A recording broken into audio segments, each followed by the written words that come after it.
Bien. Bueno, hay un temita que quedó colgado de la clase pasada, que es el de campo gravitatorio, que no llegué a definirlo y contar qué era. Bien.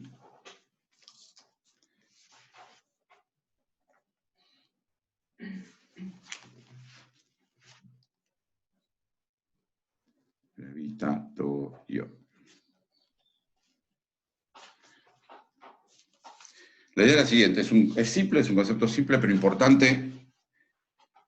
Nosotros tenemos una masa M, que la consideramos una masa M muy pesada, y una masa chiquitita, M chiquita, y tenemos la fuerza gravitatoria, tenemos entonces R es la posición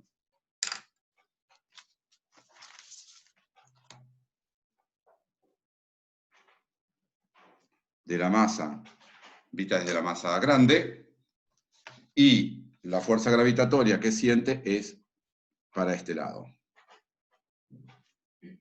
Entonces, esa fuerza gravitatoria la escribimos vectorialmente.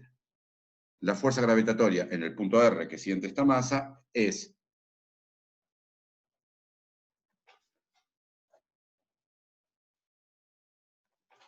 esto escrito teniendo en cuenta vectores y versores. Entonces tenemos que el vector fuerza gravitatoria apunta en la dirección menos versor R. Me faltó acá dibujar el versor R. Entonces, si este es el vector R, el versor R es para allá. Es un vector que tiene la dirección de R, pero en módulo 1. Y entonces, bueno, tenemos para cada punto del espacio, podemos calcular dónde ponemos la masa en distintos puntos, la fuerza gravitatoria vale distinto.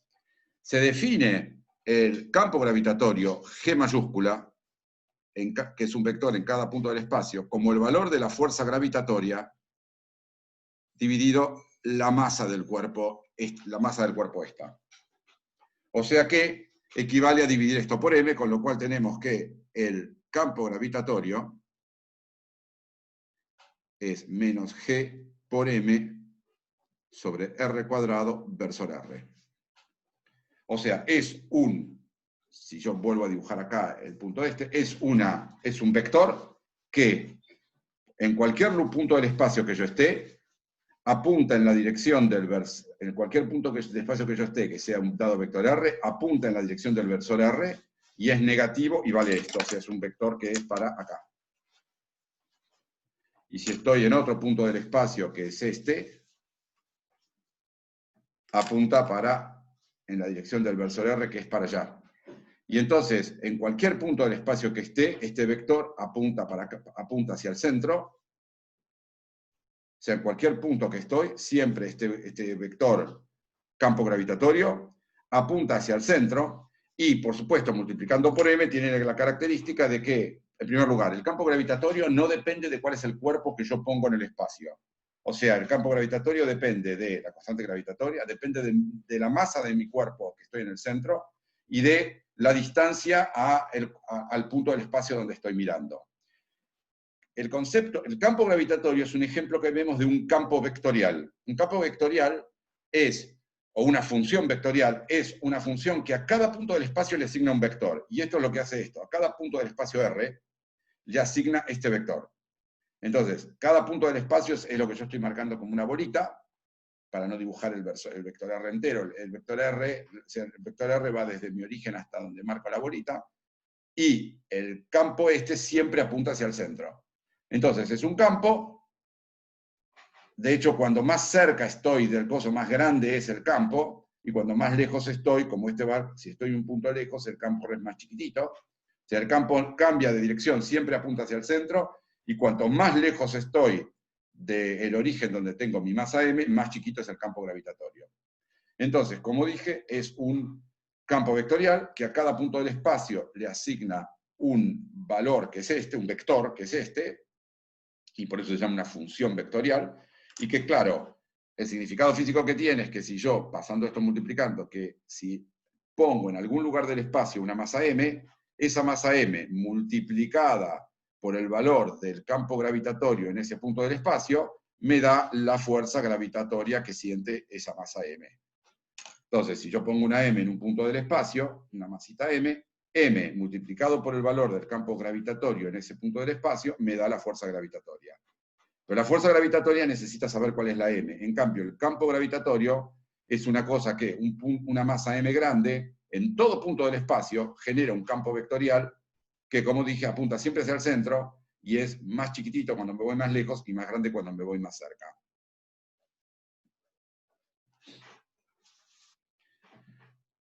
Ustedes conocen un campo gravitatorio desde siempre, que es el campo gravitatorio G, minúscula, que multiplicado por M me da el peso. O sea, de la misma manera que acá definí el campo gravitatorio como la fuerza sobre M, en el centro, en la superficie de la Tierra, todos los cuerpos sienten una fuerza peso dividido masa, es campo gravitatorio. O sea, el peso dividido la masa es esta G, la G que conocemos de siempre, que es el campo gravitatorio. Entonces, este es un campo gravitatorio medio tonto, porque es un campo gravitatorio que es constante y siempre apunta hacia abajo. En cualquier punto del espacio apunta hacia abajo y tiene siempre el mismo módulo, pero el viejo G que conocen de la secundaria o del CBC, es un campo particular, es un caso particular de campo gravitatorio cuando la fuerza es constante hacia abajo. O sea que lo que vemos acá es que el campo gravitatorio tiene unidades de aceleración. Este objeto de acá, G por M sobre R cuadrado, tiene unidades de aceleración porque está claro que multiplicado por masa me da una fuerza.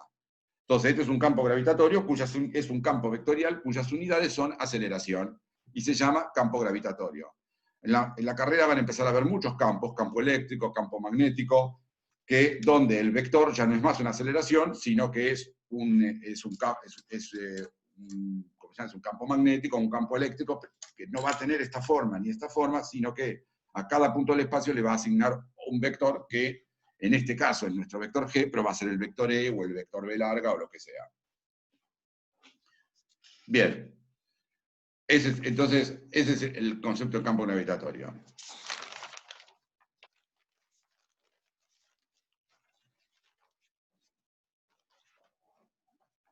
Entonces, hasta ahora estuvimos considerando, todas las cuentas que hicimos fueron el caso de trayectorias circulares, lo que utilizamos de leyes de Kepler, etcétera, son para trayectorias circulares. Vamos ahora a olvidarnos de trayectorias circulares y vamos a considerar el caso genérico, y que brevemente recuerdo el caso de trayectorias circulares. ¿Se acuerdan que lo que decíamos es que si teníamos una trayectoria circular,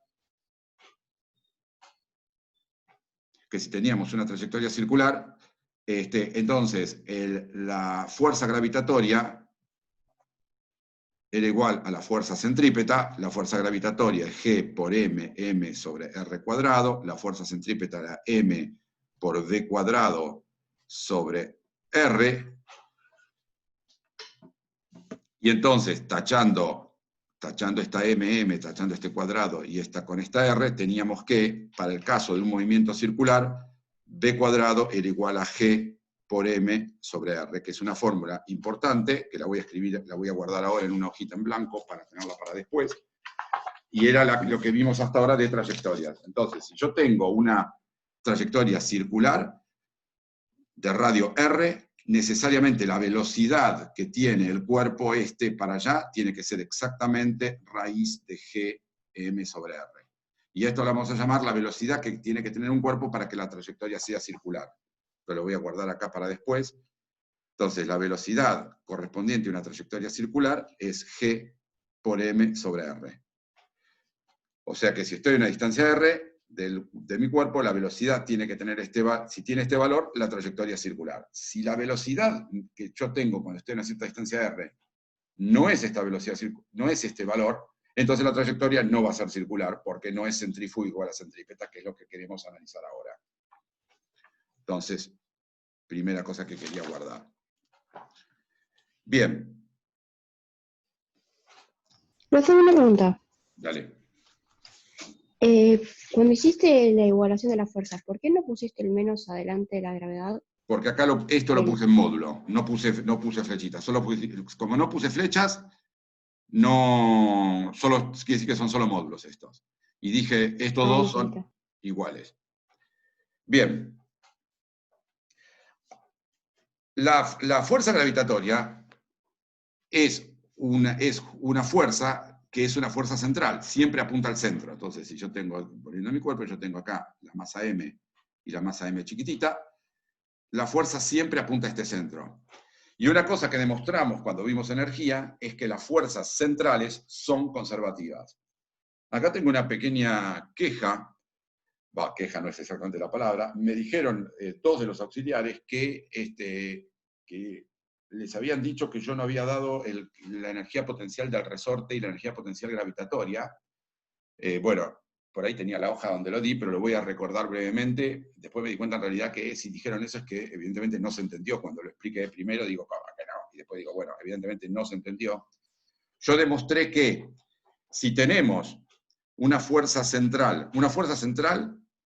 es una fuerza que es de la forma algo por el versor R. O sea que si yo estoy en un punto acá y este es el vector R, el versor R es el de tamaño 1, y la fuerza en este punto tiene que ser o un número positivo por R, en cuyo caso es una fuerza repulsiva, o un número negativo por R, que en cuyo caso es una fuerza atractiva. Y yo lo que les había dicho es que teníamos una forma genérica de una fuerza central, era poner que F es igual a una constante C por una cierta dependencia del radio arbitraria, que la llamé R a la alfa, por versor R.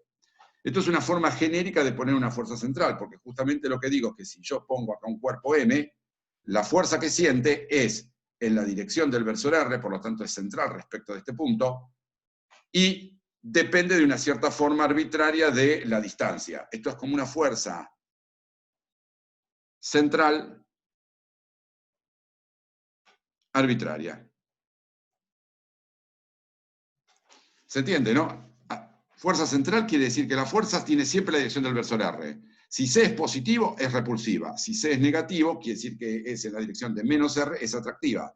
Pero siempre es una fuerza que apunta en la dirección del radio y depende de la distancia que hay hacia el centro de la fuerza central.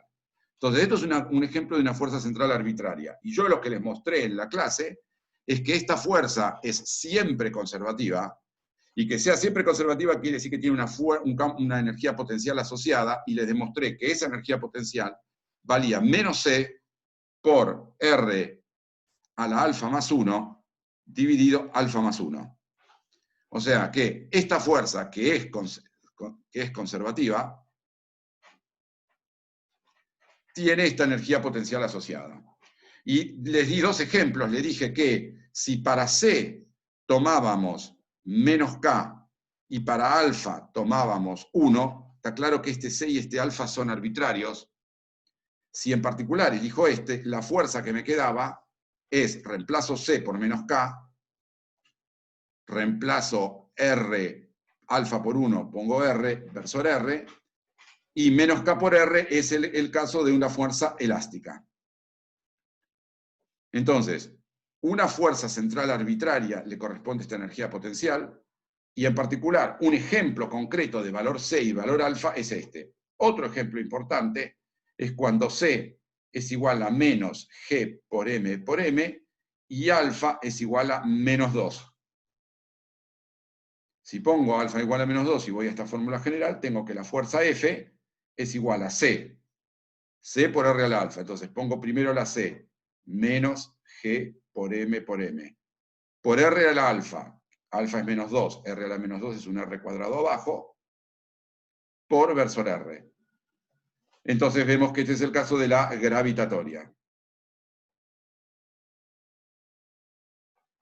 que es el caso que voy a usar ahora. Pero lo que tenemos es que una fuerza central arbitraria, les mostré que es conservativa, y esta es la energía potencial que le corresponde. Entonces, en el caso particular que tengo la gravitatoria, ¿cuál es B? ¿Cuánto vale B? Bueno, esta B, que depende de R, para aclararlo, es, recuerden que esta fuerza con C igual a este valor de C y este valor de alfa corresponde a la gravitatoria. Entonces, para ver cuál es la energía potencial gravitatoria, tengo que reemplazar esta C. Tengo menos C. C es igual a menos GMM. ¿Dónde está? Acá. Por R a la alfa más 1. Si alfa es menos 2, menos 2 más 1 es menos 1, R a la menos 1. Dividido alfa más 1. Como alfa es menos 2 más 1 es menos 1 dividido menos 1. Entonces, lo que acabo de usar es, acá vi, sí, que saque la cámara para que se congele menos. Listo, total, no necesitan verme para nada. Repito, entonces, dijimos que esta es una fuerza genérica, para este caso particular de C y alfa, esta fuerza genérica corresponde a esta, que es la gravitatoria no es más que un caso de esta genérica, y yo les demostré la vez pasada la energía potencial genérica que correspondía a esta fuerza genérica, y ahora estoy utilizando el hecho que para este valor de C y alfa, reemplazando acá me da la fuerza gravitatoria, por lo tanto reemplazando acá me da la energía potencial gravitatoria. Acabo de reemplazar C, acabo de reemplazar alfa, y me dio esto, por lo tanto acá tengo un menos, otro menos y otro menos, es un menos genérico, GMM y R a la menos 1. O sea que a la fuerza gravitatoria le corresponde esta energía potencial gravitatoria, que menos 1, me faltó el palito del 1, menos 1. Menos 1. Y... ¿No seguiría ese menos 1? O sea, ya está en el no, ya denominador. está, tenés razón. Ya está, el menos 1 ya está puesto así. No va. Y entonces, a estas fuerzas genéricas, para el caso particular, que vale esta fórmula que vale para todo C y todo alfa, para este C y este alfa particular, me queda la gravitatoria y la energía potencial gravitatoria, que la vamos a estar usando bastantes veces. En particular, largamos ya.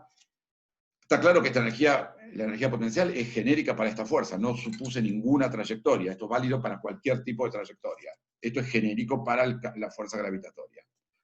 Entonces, escribamos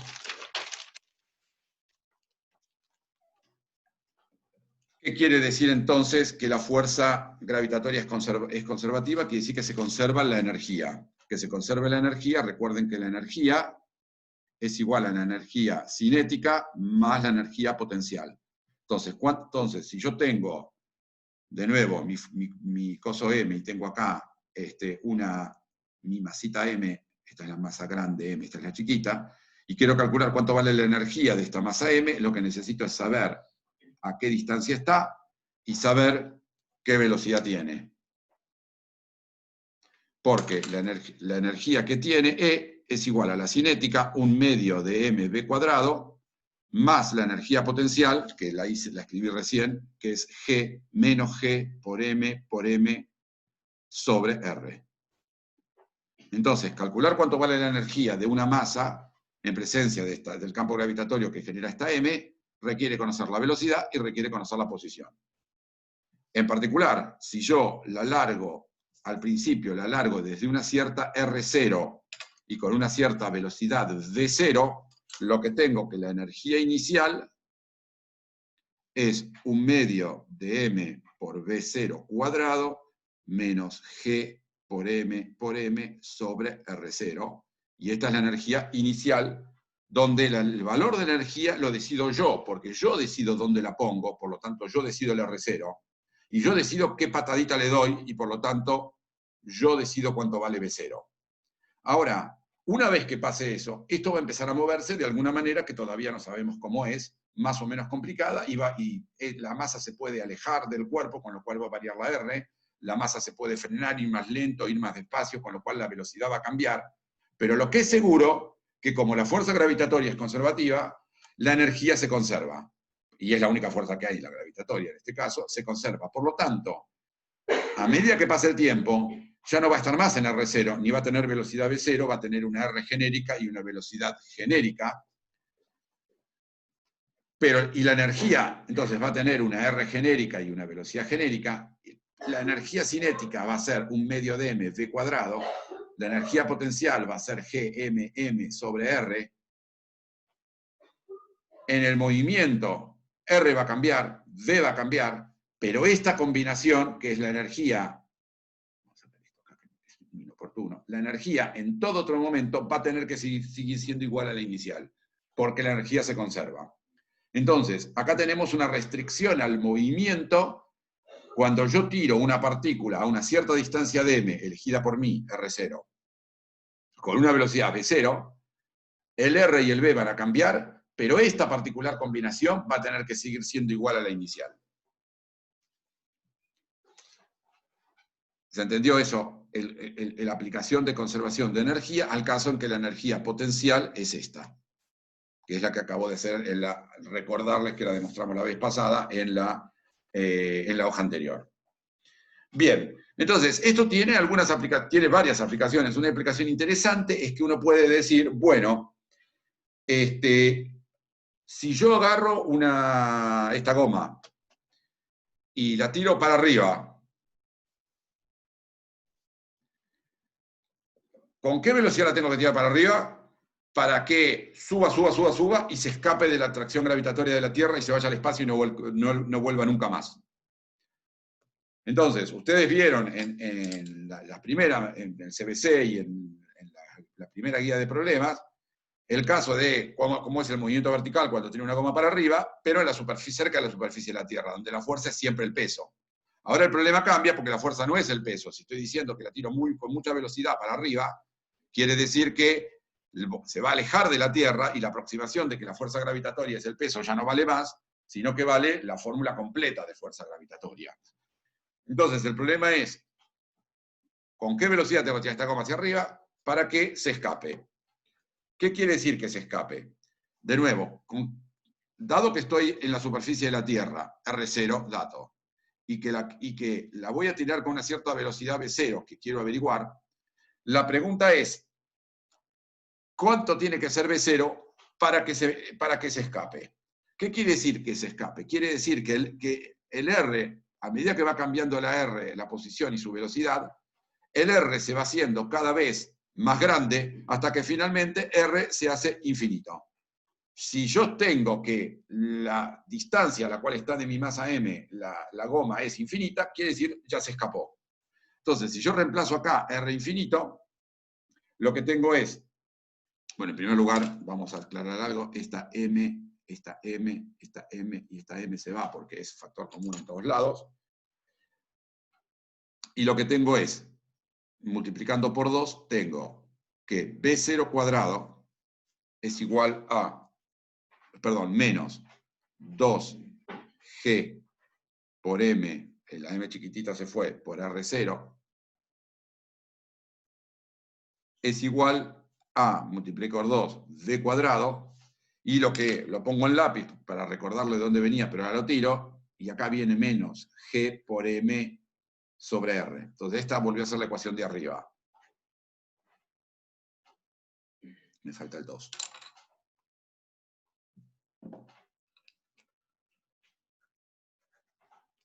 Entonces, dividí por M y multipliqué por 2. Hasta ahora esto sigue siendo tan conservación de energía como dije hasta ahora. Si lo tiro con un cierto R0 y una V0, R y V pueden valer cualquier cosa, pero esta combinación se mantiene constante igual a lo del principio. Si ahora digo que la goma la tiré tan fuerte que se fue al espacio, se fue del campo gravitatorio terrestre, R se fue a infinito y quiere decir que este término no va. Y por lo tanto, esta es la velocidad que va a tener la goma cuando se haya escapado de la Tierra y se fue hasta infinito. ¿Se entendió eso? Igualé. Bien. Si no, por favor, me interrumpen. Ahora, claramente esta velocidad al cuadrado tiene que ser mayor o igual que 0, porque la velocidad es un número positivo y el módulo elevado al cuadrado es 0. Por lo tanto, lo que tenemos es que para que se escape,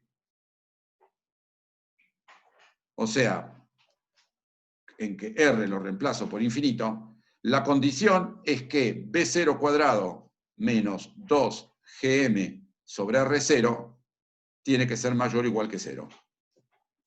O sea que B0 cuadrado, la velocidad inicial con la que la tiro, tiene que ser mayor o igual que 2GM sobre R0. A esta particular combinación, entonces, perdón, acá me faltó el cuadrado. O sea que B0, la velocidad con la que la tiro, tiene que ser mayor o igual que la raíz de 2gm sobre R0. Por lo tanto, si tengo mi goma a una cierta distancia R0 del centro de la Tierra, en este caso, el radio de la Tierra, la velocidad con la cual lo tengo que tirar para que se me vaya hasta R infinito es directamente esto. Y esta particular B0 se llama BE, velocidad de escape.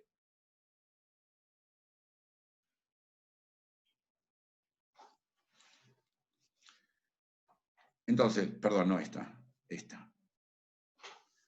Entonces, se llama velocidad de escape a la raíz de 2, es la definición de velocidad de escape, y la condición entonces es que B0 sea mayor o igual que esta velocidad de escape. Si lo tiro con esta velocidad, estoy seguro que se escapa. Si lo tiro con velocidades mayor, también se escapa. Bien, veamos un ejemplo concreto de qué es velocidad de escape. Entonces tengo un cuerpo en la superficie de la Tierra y lo tiro, y la pregunta es ¿con qué velocidad lo tengo que tirar para que se escape? Entonces la velocidad de escape es igual a raíz de 2g por masa de la Tierra dividido radio de la Tierra, raíz cuadrada. En el caso de que yo tengo algo en la superficie de la Tierra, como esta goma que acabo de mostrar, y la tiro para arriba para que se escape, la tengo que tirar con esta velocidad o más. Entonces veamos cuánto es la mínima velocidad que tiene que tener para que se escape. Entonces, bueno, hay que reemplazar g, masa de la Tierra, r de la Tierra, y si hacen esa cuentita y sacan raíz cuadrada, les da que la velocidad de escape de la Tierra es 11,2 kilómetros por segundo. Bastante rápido hay que tirar esta gomita para que se escape. Si yo tiro esta goma con 11,2 kilómetros por segundo, entonces se me va a infinito, o sea, se escapa. Y si la tiro con mayor velocidad, la condición de la velocidad es esta, también se escapa. Ahora, si en vez de, supongamos que no tengo paredes, o sea, que tengo una o me voy al Everest en todo caso, para que no chocarme con paredes ni edificios circundantes, la siguiente pregunta que ahora les hago es, en vez de tirar para arriba, lo que hago es la tiro horizontal. O sea, la tiro paralela a la superficie de la Tierra. ¿Con qué velocidad la tengo que tirar para que... Sabemos que si la tiro... Esperen, vamos, ya que estamos, vamos a una cosa. Voy a guardar la fórmula de velocidad de escape porque es importante. Entonces, velocidad de escape al cuadrado es 2gm sobre r. Entonces, esta es la velocidad con la cual la tengo que tirar para que haga una trayectoria circular, esta es la velocidad que la tengo que tirar para que se escape. Y en particular ven que están relacionadas, vemos que la velocidad de escape al cuadrado es 2 veces la velocidad circular al cuadrado. Entonces, si yo esta goma la tiro con esta velocidad, hago una trayectoria circular. Y esto es la circular. Entonces la pregunta es, ahora, para el caso de que la tiro horizontalmente, ¿con qué velocidad la tengo que tirar para que se escape? No para arriba, sino horizontalmente. ¿Se entendió la pregunta? Porque veo mucho silencio. No sé si sería más o menos la misma, por lo que la Tierra es redonda, o sea, esférica. La Tierra redonda no tiene nada que ver. Pero lo que voy es que tiene el mismo Tiene que ver que el radio. campo apunta siempre al centro. O sea... Lo que apunta, exactamente, tiene que ver con el hecho de que esta fórmula de conservación de la energía no me dice nada. Esto es el módulo de la velocidad. B0 es módulo, no me dice si B0. La energía no depende si B0, depende del módulo de la velocidad. No importa si esta velocidad va para arriba, horizontal o para abajo. Es el módulo. Por lo tanto, esta fórmula cuando vale independientemente de qué dirección tiene la velocidad. Que está relacionado, nada, eso. Y entonces, esta fórmula y todo lo que dije acá sigue valiendo. En ningún momento, si revisan esto, nada tiene que ver con que yo la estoy tirando para arriba. Yo le dije, la tiro para arriba, ¿con qué velocidad tengo que tirar? Es verdad, es esto. Pero si digo, y ahora la tiro horizontal, la fórmula es la misma, porque en ningún lugar esta información contiene en qué dirección tiro la velocidad. La energía no le importa qué dirección tiene la velocidad, solo le importa el módulo. Entonces, por haber utilizado conservación de la energía, tengo que estos 11,2 kilómetros es la velocidad de escape, no importa en qué dirección tire la goma, por supuesto no la tengo que tirar para abajo porque se me choca contra el piso de la Tierra. Pero en la medida de que no choque contra la Tierra y tenga una nueva interacción, que es la normal contra la Tierra, con lo cual dejó de valer esta fórmula, porque si choca con la Tierra hay una fuerza no conservativa, en la medida de que no choca con la Tierra, la velocidad de escape es siempre la misma. Ahora, esto tiene una... ¿Alguno le quedó duda de esto? Yo tengo una pregunta. Dale. ¿Por qué si la tirás con un poquito más que la velocidad, o sea, la que habíamos puesto como La velocidad de BC? escape. Yo obtuve que la tengo que tirar con una velocidad mayor o igual que la de escape. Por lo tanto, para que se escape, la tengo que tirar con esto o más. Ok. Para que se escape, o sea, la velocidad con la cual la tengo que tirar tiene que cumplir esto. Por lo tanto, esta velocidad tiene que ser mayor que esto. Como a esta la llamé B de escape, al cuadrado en este caso, tengo que B0 tiene que ser mayor que B de escape. Y si O la sea, tirás tengo que un tirar con poquito esto más que... o- Sí. Sorry, la tirás con un poquito más que la velocidad de órbita. Entonces ahí la órbita no se hace cada vez más grande. No, importante. La velocidad de escape es más grande que la velocidad de órbita. Si la tiro con la velocidad de órbita, no se escapa, es la órbita. La tengo que tirar con un 2 acá para que se escape. La velocidad de escape es mayor que la velocidad de órbita. De hecho, la velocidad de escape al cuadrado es el doble que la velocidad de órbita, o la velocidad de escape a raíz de 2 por la de órbita. Entonces, si la tiro con BC, no se escapa, hace un círculo. Si la tiro con B, se escapa, no hace un círculo, no vuelve más. Y si lo tirás con algo en el medio. Menos de la velocidad de escape, pero Sí, mayor pero que la más de que C. Eso lo vamos a ver, hace una elipse. No lo vimos todavía. Ah, ok. Hasta Eso ahora era. tenemos dos casos, que se escapan, y tampoco dijimos con qué órbita se escapa, con qué trayectoria se escapa. Dijimos se escapa, pero no dijimos... Claramente si la tiro para arriba es una línea recta, pero si la tiro horizontal no es una línea recta, y se escapa de todas maneras. Lo importante hasta ahora es que se escapa. Les voy a dar unos datos de cosmología. ¿Cuál es la composición del universo en los distintos átomos que existen? El átomo más liviano es el átomo de hidrógeno. De repente salto a composición del universo. ¿Qué tiene que ver con esto? Velocidad de escape. Enseguida lo ven.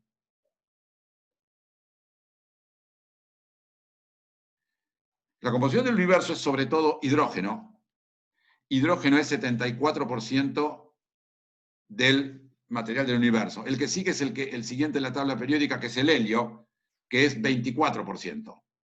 Fíjense que entre estos dos ya tenemos el 98%. O sea, casi todo, 98% es hidrógeno o helio.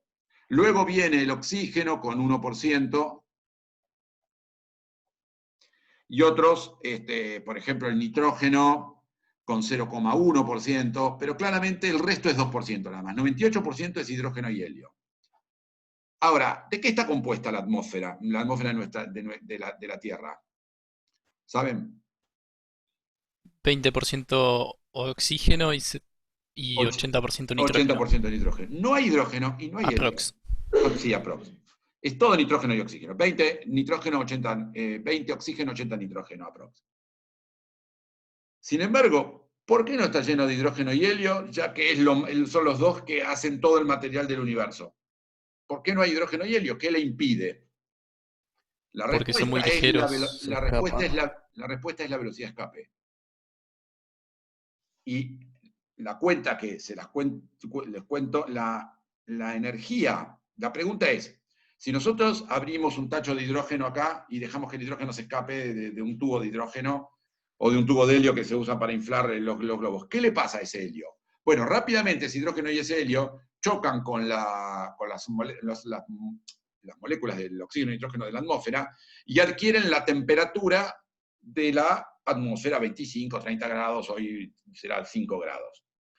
Bueno, si uno quiere saber que la temperatura sea más alta, quiere decir que las moléculas tienen velocidad más alta, y la fórmula que me relaciona temperatura con energía cinética es una fórmula de termodinámica, que la van a ver en Física 4, pero que es la siguiente, y es que La energía cinética, la velocidad que tiene una partícula de masa m, cuando la temperatura esté, la que relaciona velocidad y temperatura es esta fórmula, donde esta K de acá es lo que se llama la constante de Boltzmann. No importa ustedes dónde sale esto, me lo creen que lo van a ver en física 4, pero lo importante es que la velocidad que tienen las partículas crece con la temperatura, según esta fórmula, y cuando mayor es la temperatura, mayor es la velocidad de las partículas. Entonces, en verano, las moléculas del aire se mueven más rápido que en invierno, porque la temperatura es mayor. De hecho, la temperatura no es más que una medida de la energía cinética del gas. Y supongo que es natural para ustedes que a mayor temperatura, cuando uno más calienta algo, más rápido se mueven las cosas. Ahora, si yo calculo cuánto es la velocidad que tiene un cuerpo, que es uno de los gases que componen la atmósfera a una dada temperatura, bueno, el 2 se va con el 2, el m pasa dividiendo y me queda k por t dividido m raíz cuadrada. Entonces, ¿qué velocidad tiene una molécula en la atmósfera que tiene temperatura T, donde la masa de la molécula es m? Respuesta es B. Fíjense que cuanto menor es la masa de la molécula, mayor es su velocidad. Bueno, acá ven para dónde apunta la historia. Si acá ponemos la masa del oxígeno o la masa del nitrógeno, esta velocidad es menor que la de escape. En cambio, si acá ponemos la masa del hidrógeno o la masa del helio, que son los átomos más livianos que hay, esta velocidad es mayor que la de escape. Por lo tanto, por suerte la velocidad del oxígeno y el nitrógeno es menor que la de escape, porque si no, ya se hubieran escapado y se hubieran ido a infinito y nos quedamos sin atmósfera. Por suerte, entonces, la velocidad del oxígeno y el nitrógeno está por debajo de la de escape, y entonces no se escapa, no se va al infinito. La energía cinética no les alcanza para escaparse. En cambio, si acá ponemos la masa del helio y el hidrógeno, esta velocidad es más grande, y sí le alcanza para escaparse, y de hecho se escapó. Entonces, si bien el universo está compuesto de hidrógeno y helio, en la atmósfera no quedó nada. No porque no había al principio, sino porque se fue. Bien. Si volvemos, creo que lo tengo por acá. Vamos a escribir de nuevo mejor. Si vuelvo a la expresión de energía cinética, de energía total, tengo entonces que un medio de mv0 cuadrado, bueno, simplemente para no volver a la hoja anterior, gmm sobre r0, que es la condición inicial, tiene que ser igual a esto en cualquier otro momento del movimiento.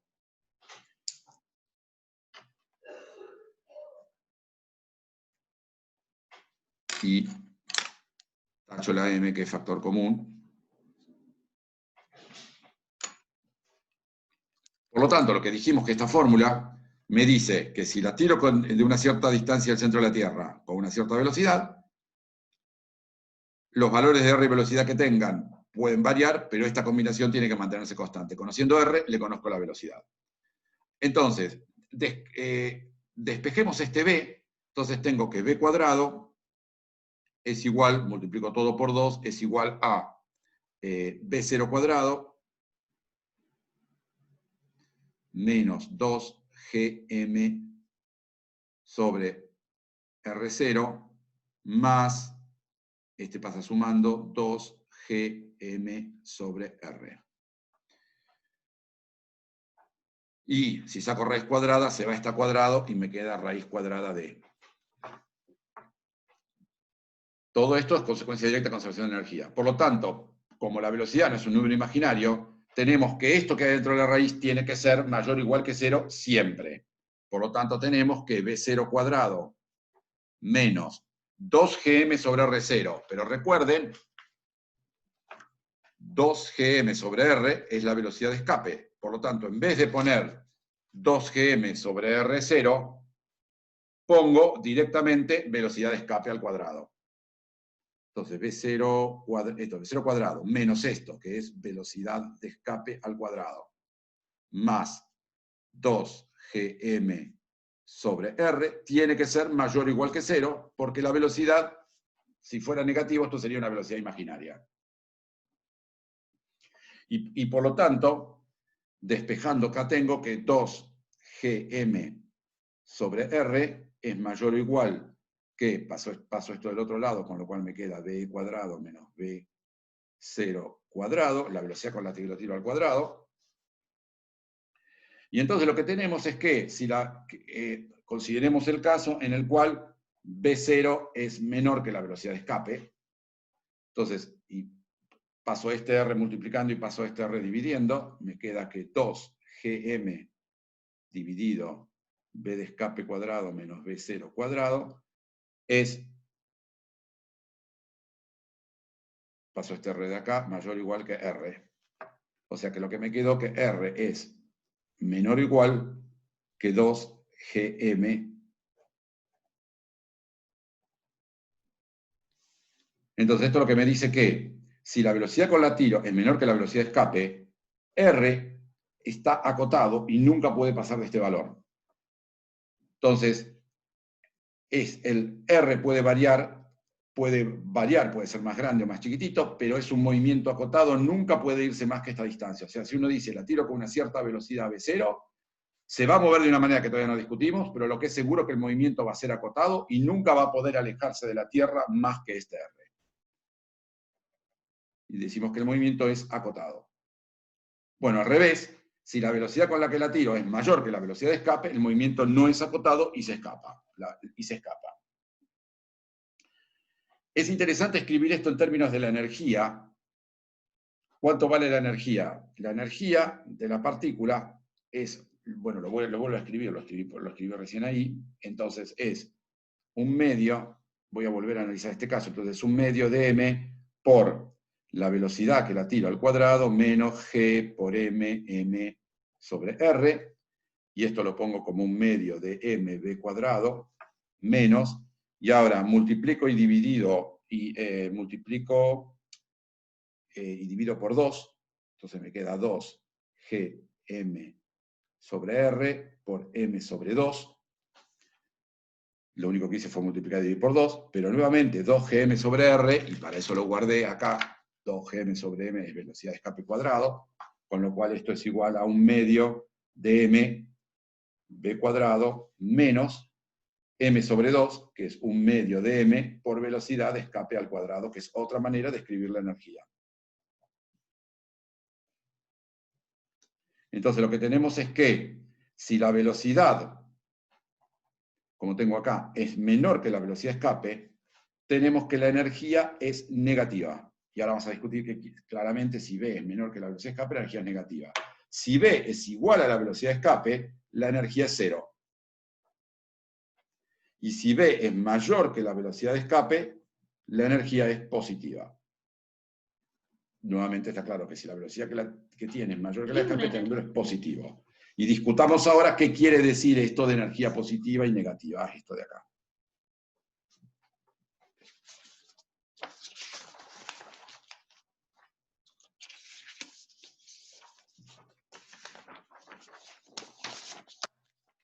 Entonces, para eso, un pequeño dibujito. Recuerden, la energía potencial era igual a menos G por M sobre R. Velocidad, la energía potencial que depende de R. La energía potencial no depende de la dirección, de θ y φ, solo depende de la distancia. Vamos a escribirlo para que quede bien clarito. B de R es menos G M sobre R. Entonces dibujemos esto, y esto es una hipérbola, 1 sobre R. La función 1 sobre R es, entonces acá pongo B de R, acá pongo en función de R, y lo que tenemos que es negativa la energía potencial. Dijimos que la energía potencial está siempre definido a menos de una constante aditiva, así que yo en realidad, negativa, que la energía potencial sea negativa no me importa, lo único que importa son las diferencias de energía potencial. Y entonces esta curva 1 sobre R es una cosa así.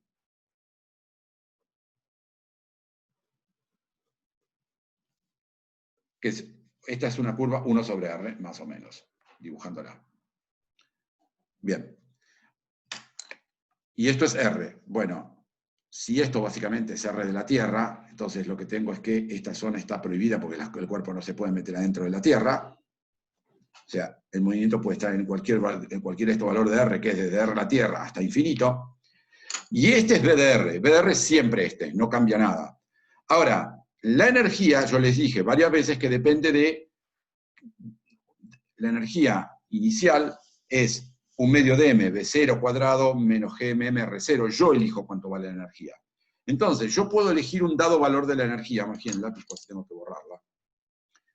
Entonces, digamos que yo digo, bueno, la tiro a la partícula con velocidad 0 y la pongo en un cierto R que es este. Entonces, si la pongo acá, lo que estoy diciendo es que la energía vale esto. Porque al ponerla a esta distancia tiene esta energía potencial y al decir que la tiro con velocidad 0, lo voy a escribir acá, si la pongo con velocidad 0 y la pongo en este particular R inicial, el valor de la energía es como la velocidad 0 no hay energía cinética y todo el valor de la energía es potencial. Ahora, como la energía se conserva, este valor D tiene que ser constante siempre. O sea, no importa cuánto vale R, la energía tiene que ser siempre la misma. Yo, al ponerla acá, decidí cuánto vale esta energía inicial. Pero la energía, recuerden, era igual a un medio de m, v cuadrado, esto en general, más la energía potencial, con lo cual E menos V es igual a un medio de m, v cuadrado, con lo cual v cuadrado es 2 sobre m, e menos v, y con lo cual la velocidad, conociendo la energía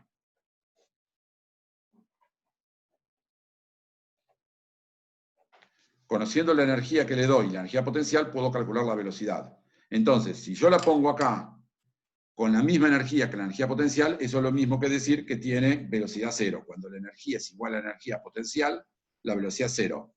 Toda esta zona de acá está prohibida porque como la velocidad v tiene que ser mayor que 0, mayor o igual que 0, perdón, la velocidad tiene que, me equivoqué, la velocidad tiene que ser real, necesariamente E menos B tiene que ser mayor o igual que 0. E menos B no puede ser negativo. Entonces, en toda esta zona en la cual, por lo tanto, E tiene que ser siempre mayor o igual que B. Por lo tanto, en toda esta zona de acá, en la cual la B está por encima de, toda esta zona queda prohibida. Y solo se puede mover en esta región. Y esta es como, está claro que como este es el 0, este es un ejemplo de energía negativa. Entonces, con energía negativa lo que tenemos es que está acotada. Y puede moverse entre este punto y este punto. Recuerden que yo les había dicho que cuando el movimiento es acotado, en este caso acotado porque puede moverse entre este y este, la energía es negativa. ¿Qué pasa si yo la pongo en este mismo lugar, pero ahora la pongo con un poco de velocidad? Entonces, voy a borrar esto. De la goma.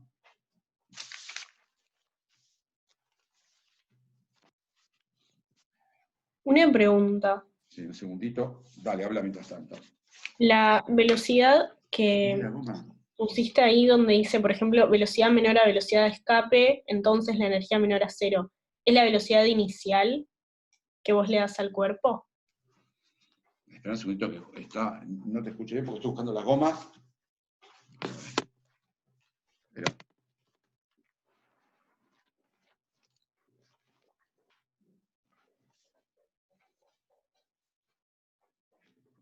Está. Repetime la pregunta, perdóname, no te escuché. Sí. En la otra hoja, en la del cuaderno, en la parte de abajo dice, por ejemplo, que velocidad es menor a velocidad de escape, velocidad igual a velocidad de escape. ¿Esa es la velocidad que vos le das al cuerpo inicialmente? Exactamente. Genial, gracias. Entonces, supongamos que le doy más energía ahora. La pongo acá, pero le doy velocidad, con lo cual la energía va a estar por encima. Digamos que le doy esta energía. Que sigue siendo negativa porque este es el 0. Entonces ahora lo que tenemos es que la zona prohibida es esta, y puede estar en este rango, que es el rango en el cual la energía es mayor que la energía potencial. En este punto va a tener esto de energía cinética, acá va a tener menos, y acá tiene 0. Más de acá no se puede escapar. ¿Cuánta energía le tengo que dar para que se pueda escapar? Bueno, claramente de este dibujito, si le doy una energía 0, o sea que la cinética igual a la potencial, como esta B nunca llega a 0, llega asintóticamente, lo que tengo es que la puedo tirar y se va hasta infinito, y cuando llegue a infinito, con la energía, en infinito la energía, voy a tener que en infinito, como la energía vale 0, y la energía potencial en infinito vale 0, tengo que en infinito la velocidad es 0. Y entonces, si la energía es 0, quiere decir que justo la tiré con la velocidad de escape, porque se me va a infinito y en infinito va a llegar con velocidad 0, pero llega a infinito. Y finalmente, si la tiro con energía positiva, bueno, con más razón, ¿cómo hago para tirarla con más energía positiva? Quiere decir que la pongo acá y le doy todo esto de energía cinética. Y entonces, cuando la tiro con energía positiva, quiere decir que se va a seguir yendo para siempre, y no solo eso, sino que además E va a ser siempre mayor que B, con lo cual va a llegar a infinito, pero además va a llegar con velocidad mayor que la velocidad de escape. Y entonces eso corresponde a energía positiva. Entonces, lo que vamos a mostrar ahora, no solo es que este acotado hasta ahora lo que dijimos es en qué rango se puede mover. Dijimos que si la energía es negativa, o B menor que velocidad de escape, está acotada, el movimiento es acotado. Si B es igual a B de escape, no es acotado, pero la velocidad que tiene en infinito es justo 0, llega a infinito con velocidad 0, y finalmente, en este caso, llega a infinito con una velocidad mayor que 0. Lo que vamos a ver ahora, discutir, vamos a ver si termino, es que estas trayectorias son elipses, estas trayectorias son parábolas, y estas trayectorias son hipérbolas.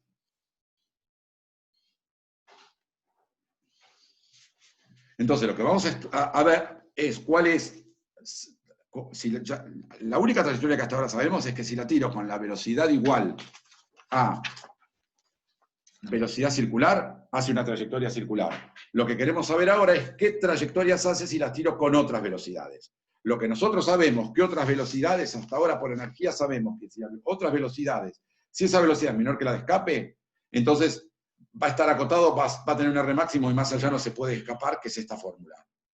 Si B de escape es justo igual a B0, R es menor o igual que infinito, con lo cual ya se puede escapar y llega con velocidad 0 a infinito, que es parábola. Y si le doy una velocidad mayor que la velocidad de escape, que corresponde al caso de energía positiva, lo que tengo es que la velocidad de infinito es mayor que 0 y me falta mostrar que son elipses, parábolas y hipérbolas. Bien. Entonces, lo que necesito contarles ahora un poco es qué son... Vamos a ver.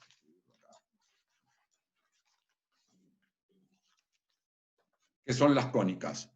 Les muestro... Pues vamos a dejar de sharear esto un segundito. ¿Cómo apareció el video? ¿De vuelta? ¿En qué momento metí el video? Bueno, entonces... share screen... ¿Dónde está, no?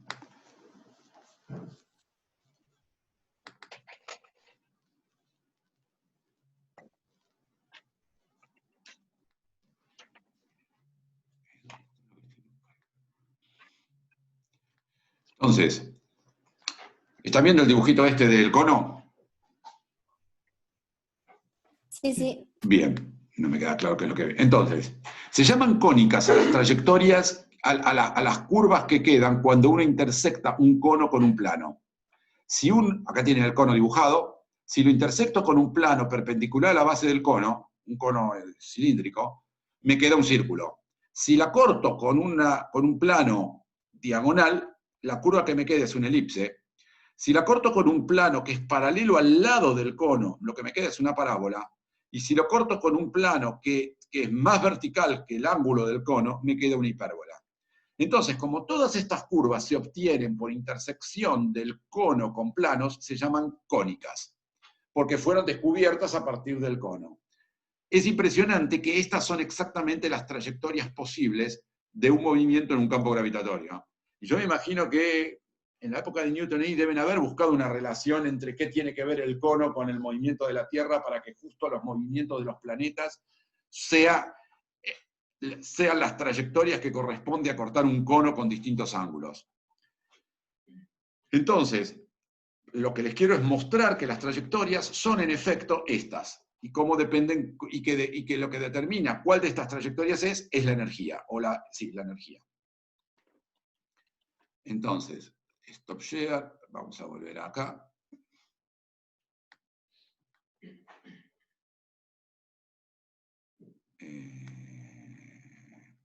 segundito.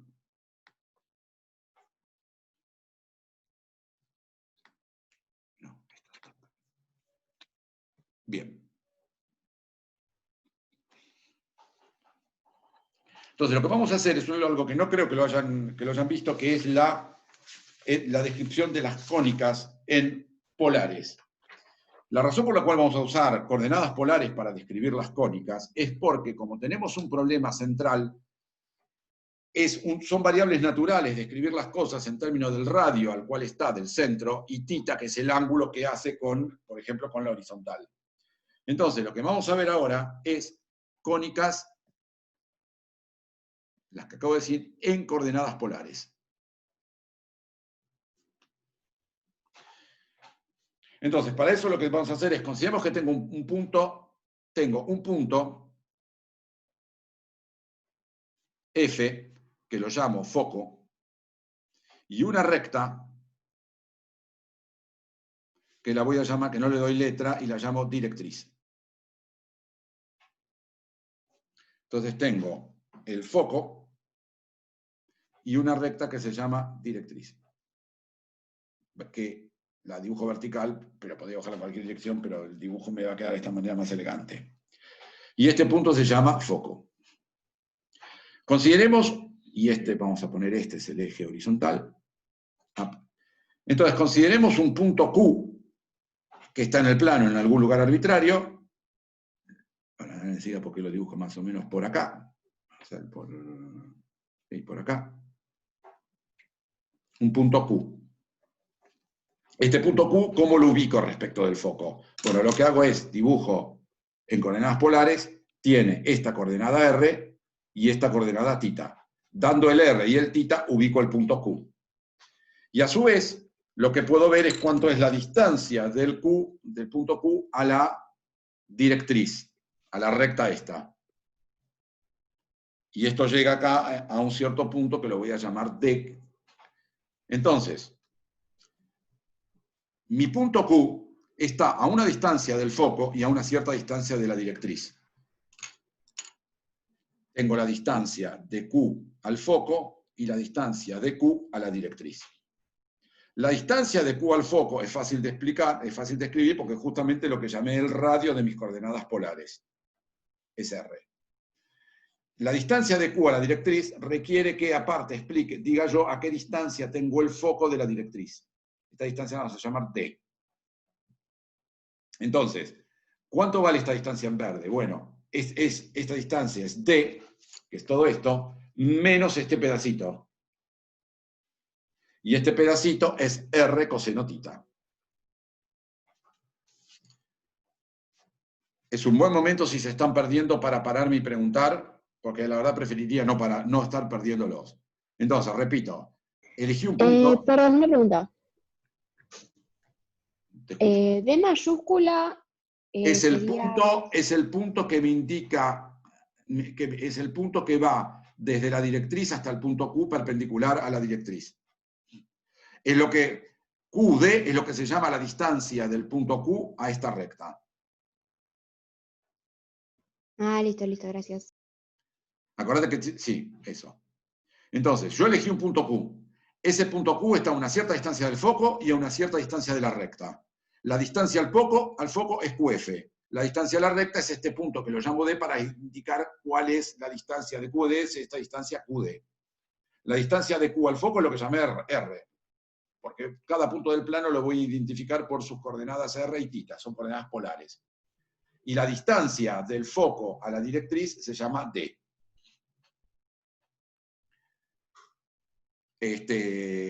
Entonces, ¿cuánto es esta distancia? Que es la distancia desde Q hasta D, bueno, hasta la directriz. Bueno, es esta distancia D, la distancia del foco a la directriz, menos este pedacito que es R coseno θ. Entonces, se llama cónica de excentricidad epsilon al conjunto de los puntos Q del plano que satisfacen que la distancia al foco dividido la distancia a la directriz es la excentricidad. Repito, se llama una cónica de excentricidad epsilon al conjunto de puntos del plano, el conjunto de puntos Q, cuya distancia Q al foco dividido la distancia al D es la excentricidad. Acá yo traté de dibujar, no sé si me quedó, básicamente que esta distancia es el doble que esta verde, más o menos me quedó. Entonces, este dibujo que yo hice, más o menos, E es 0,5. Entonces, en el dibujo, más o menos traté de hacer que E es 0,5. Porque la distancia al foco es más chica que la distancia a D, y traté de dibujar, me quedó más o menos, que esta distancia es el doble que esta, con lo cual la distancia al foco es la mitad que la distancia a la directriz, y eso es, en el caso del dibujo, sería un caso con E igual a 0,5. Está claro que E, como le estoy definiendo, es un número que es mayor o igual que 0. No puede ser negativo porque es el cociente de dos distancias. Entonces, ¿cómo hago para sacar en coordenadas polales la ecuación de la trayectoria? Bueno, entonces la definición es que Q, habíamos dicho, la excentricidad, perdón, la cónica son el conjunto de puntos que satisfacen que la distancia al foco y la distancia dividido la distancia a la directriz es este numerito E. Pero yo ya calculé cuánto vale la distancia al foco, es R. Y calculé cuánto es la distancia a la directriz, es D menos R coseno tita. Entonces, en polares la distancia de Q al foco es R, y en polares la distancia de Q a la directriz es D menos R coseno tita. Entonces despejemos ahora R, con lo cual paso esto multiplicando,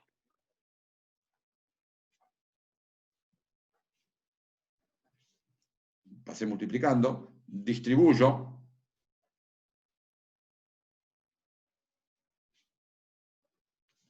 paso este sumando,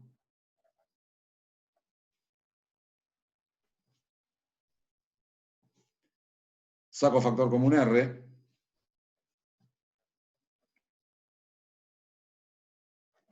y finalmente lo que multiplica el R lo paso dividiendo.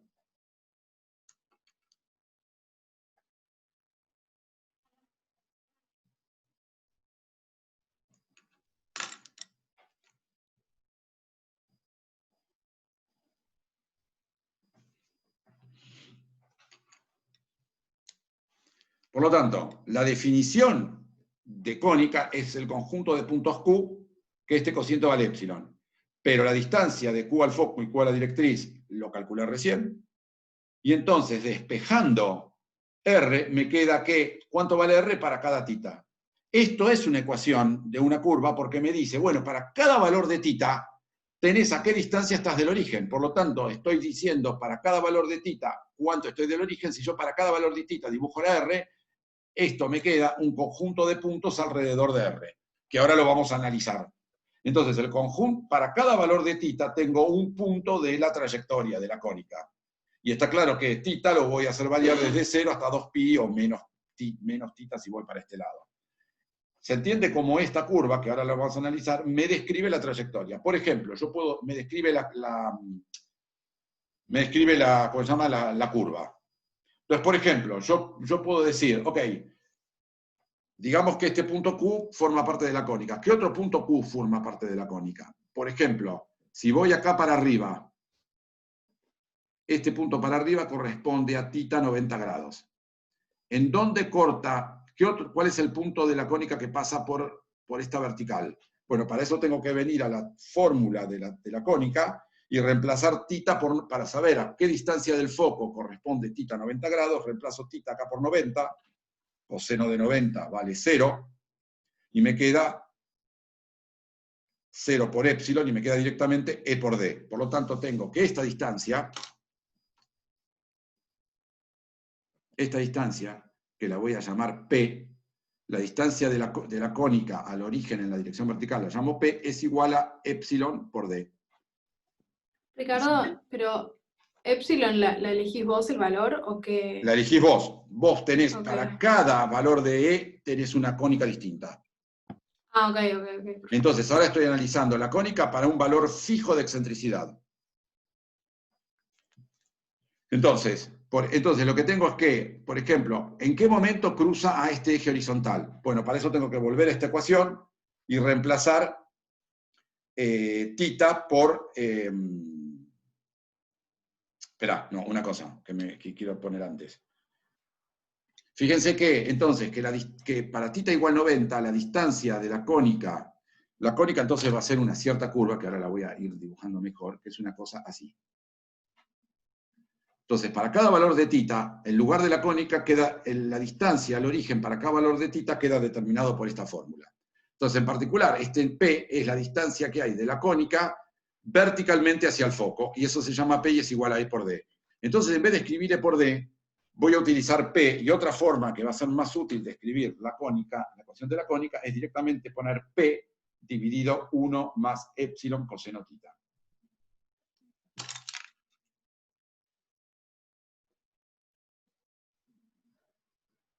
Donde P, una interpretación era con D, que es esta distancia, la otra es con P, que es la distancia que hay del foco verticalmente a la horizontal hasta donde está la cónica. Este P es directamente igual a este numerito. Hay algo que no lo dije suficiente claramente, y estuvo mal, y por eso la pregunta de recién. Yo dije, la excentricidad la elijo yo.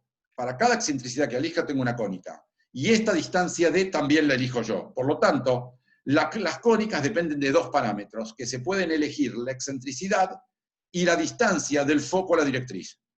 Dada la excentricidad y dada la distancia D del foco a la directriz, para cada tita tengo a qué distancia del foco queda la cónica. O sea que está claro que esta función, que es un R de tita, me describe completamente la curva. Para cada tita conozco el R. Entonces, conociendo E y conociendo D, o sea, dando la excentricidad y dando esta distancia D, queda definida la cónica. Pero en vez de utilizar los parámetros E y D, puedo utilizar los parámetros E y P, donde P simplemente lo definí como epsilon por la directriz. Llamando epsilon por la directriz a P, tengo otra expresión de la cónica que sigue dependiendo de dos parámetros, que es P y la excentricidad. Y P, la razón por la cual paso de P, paso de escribir la cónica en términos de excentricidad y D, lo paso a describir en términos de excentricidad y P, es que P tiene una interpretación geométrica muy simple, la distancia del foco vertical hasta la cónica. Entonces, por ejemplo, ¿cómo calculo por qué puntito pasó por acá?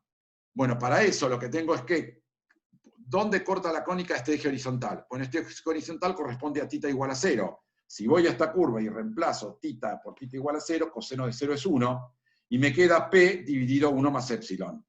Entonces, por ejemplo, dije que este dibujo que yo estaba haciendo corresponde a epsilon igual 0,5.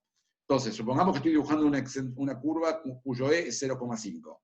Entonces, en tita igual a 0, que corresponde a la horizontal, me queda que R es igual a P dividido, tita igual a 0 corresponde a coseno de tita igual a 1, 1 más epsilon. Esto en general. Y ahora, esto es P dividido 1 más epsilon 0,5.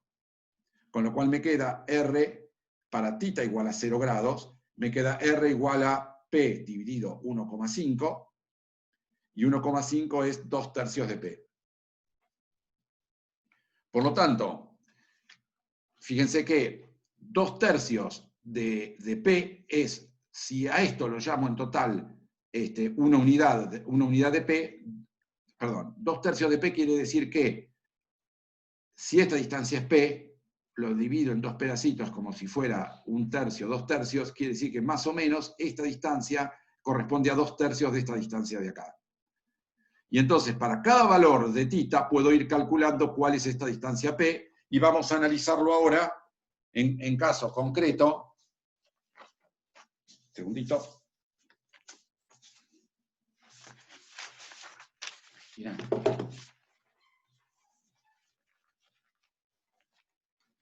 Estoy buscando mi dibujo, un dibujo a partir del cual iba a dibujar todo.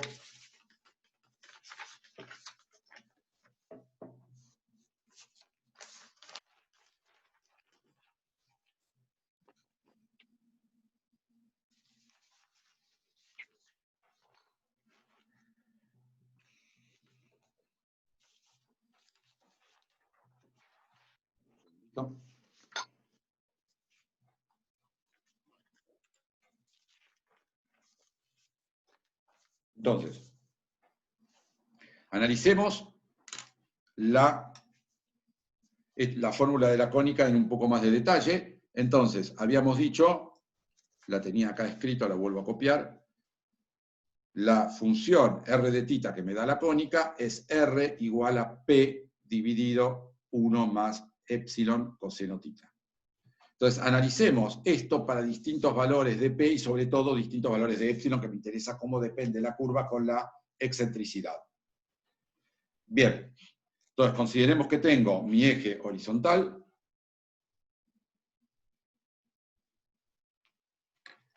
Tengo acá el foco. Entonces dijimos, para tita, y tita va a ser el ángulo que hace con la horizontal el punto R donde yo esté calculando.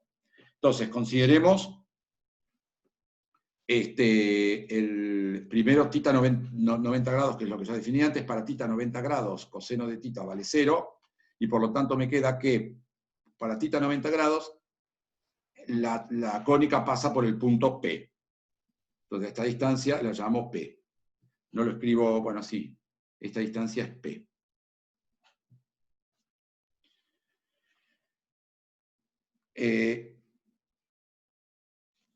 Calculemos cuánto vale ahora. Vamos a hacer una especie de tablita.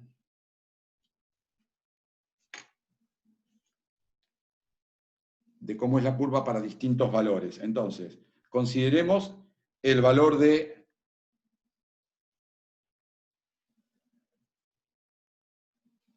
para la excentricidad, tomemos distintos valores. Dijimos que la excentricidad tiene que ser positiva. Entonces, el valor más chico que puede tener la excentricidad es 0. Y calculemos dónde cruza. Bueno, una cosa que me olvidé mencionar primero, disculpen. Fíjense que, bueno, ya que me olvidé, lo tomo después. Entonces, vamos a calcular 2 puntos. Vamos a calcular el punto R1. R1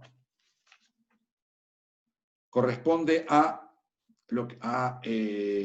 tita igual a 0, o sea, es el punto en el cual va a cortar.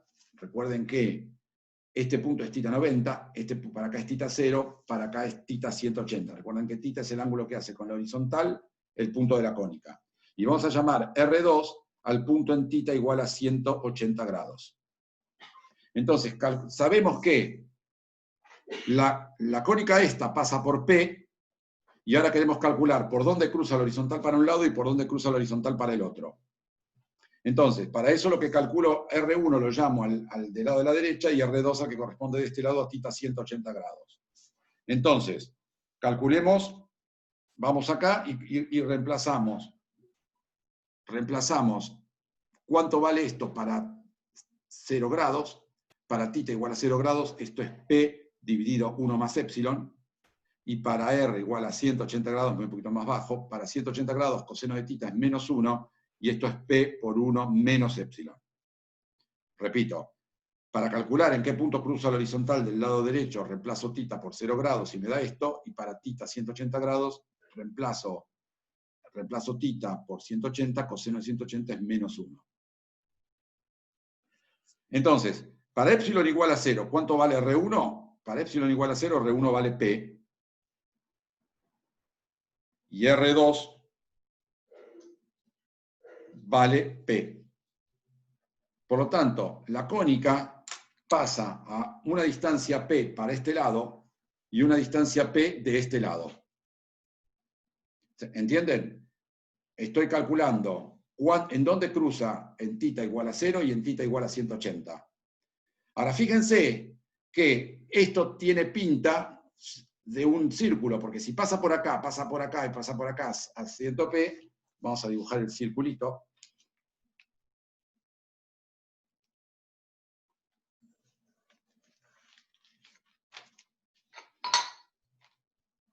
Acá tengo una cónica que acá pasa por P, acá pasa por P y acá pasa por P. Y entonces lo que me está dando es que una curva que tiene E igual a 0 pasa P hacia arriba, P hacia la derecha, P hacia la izquierda. Esto tiene pinta de círculo, y en efecto es fácil convencerse que es círculo, porque si voy a esta fórmula general de la cónica y reemplazo la excentricidad por 0, me queda que directamente R es igual a P independientemente de θ, porque si epsilon es 0, este término se va, y me queda que la distancia al origen vale siempre P independientemente del valor de θ. Y eso es un círculo. Por lo tanto, lo que tenemos es que epsilon igual a 0 corresponde a un círculo. Y donde P es el radio.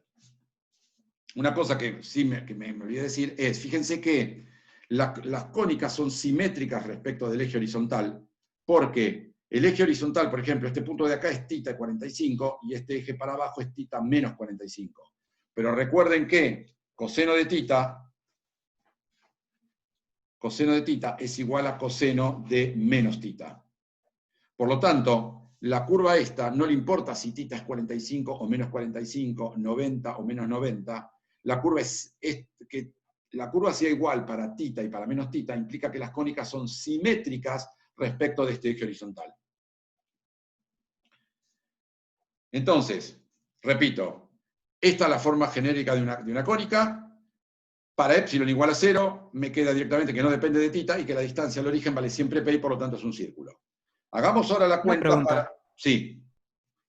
Pero nosotros no habíamos definido a P igual a epsilon por D. Y si epsilon es 0, ¿no tendría que ser P igual a 0? ¿O me estoy Lo que confundiendo? pasa, esa es la ventaja de trabajar con P, porque justamente cuando epsilon tiende a 0 y D tiende a infinito y P es constante, eso es un círculo. Escrito en términos de P es más fácil de entenderlo. Porque cuando epsilon tiende a 0, si D tiende a infinito y epsilon por D tiende a P, eso es un círculo. Ah, ok. Hagamos ahora la cuenta para epsilon igual 0,5. Entonces, para epsilon igual a 0,5, tenemos que R1 es P dividido 1 más epsilon. Para epsilon igual a 0,5, 1 más epsilon. Entonces, 1, cuando epsilon es igual a 0,5, 1 dividido 1 más epsilon es igual a 1 dividido 1 más 0,5, es igual a 1 dividido 1,5, y esto es igual a 2 tercios. Por lo tanto, esto vale, para 0,5, R1 vale 2 tercios de P. Eso quiere decir que, si esto es P y esto es P, porque todo es un círculo, para epsilon igual a 0,5 la curva no pasa por acá, sino que pasa, R1, recuerdan, era la distancia en que corta el eje del lado derecho. Entonces, 2 tercios de P, así que básicamente lo que tengo que hacer es dividir mentalmente esto en un pedazo, en un tercio, 2 tercios, quiere decir que pasa por acá. Y para calcular dónde pasa del otro lado, tengo que calcular en θ igual a 180 grados, y ahora lo que tengo que hacer la cuenta de 1, la cuenta que tengo que hacer es, vamos a escribirla en la hojita borrador.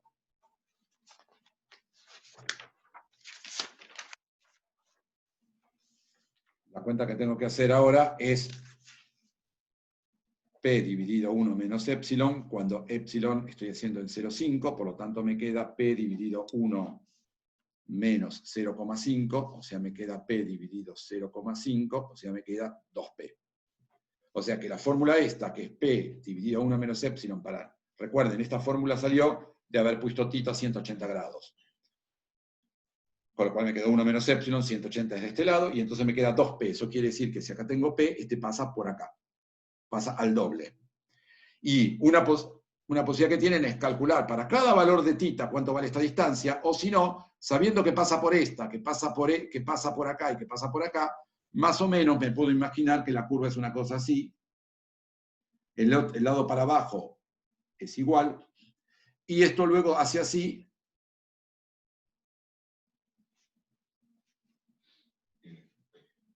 Y si lo dibujan queda una elipse. Una elipse que cruza de este lado, lo cruza en 2 tercios de P, y del otro lado lo cruza en la cuenta que acabo de hacer, que es 2P.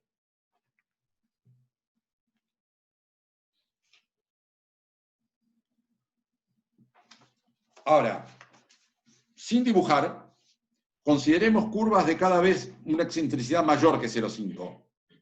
Si la excentricidad es mayor, a medida que voy aumentando la excentricidad, fíjense lo que pasa. R1 se hace más chiquito porque aumenta E, Y a medida que E va aumentando sin llegar a 1, R2 se hace más grande. Quiere decir que a medida que aumenta la excentricidad, este punto se va a venir para acá, y este punto se va cada vez más lejos para allá, y tengo elipses cada vez más alargadas. Repito lo que acabo de decir. No quiero dibujar una porque hago demasiado enchastre, pero imagínense entonces que voy pensando cómo son las... Recuerden, todas estas curvas, independientemente de θ, pasan por P, pasan por este punto P. Y pasan, por supuesto, por el P del otro lado, porque es simétrico arriba y abajo. Ahora, a medida que voy haciendo aumentar la excentricidad, vamos a ponerlo acá, a medida que la excentricidad sube, este denominador se hace cada vez más chico y por lo tanto R1 baja. Quiere decir que la curva cada vez lo corta más, la curva cada vez se mete menos hacia la derecha, porque R1 es la distancia del foco hacia el punto de la derecha.